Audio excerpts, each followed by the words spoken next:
السلام علیکم دوستو، اگر تم سمندر کی گہرائی سے بھی پکارو گے اللہ وہاں بھی تمہاری دعا قبول کرے گا۔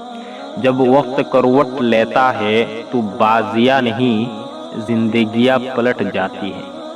ایک وقت ایسا آئے گا کہ تم صبر کرتے کرتے اللہ کے اتنا قریب ہو جاؤ گے کہ دعا دل میں ہوگی اور اللہ کن فرما دے گا۔ ہم جیسے لوگ وفائیں نبھا کر بھی محروم رہ جاتے ہیں۔ لوگوں کو زیادہ جاننے کی کوشش نہ کرے، کیونکہ جتنا جانیں گے وہ اتنا ہی دور ہوتے جائیں گے۔ خاموش رہو، صرف خدا ہی تمہارے دل کا بوجھ ہلکا کر سکتا ہے۔ مطلب کی کشتی پر سوار لوگ بہت جلد مخلص لوگوں سے بچھڑ جاتے ہیں۔ السلام علیکم۔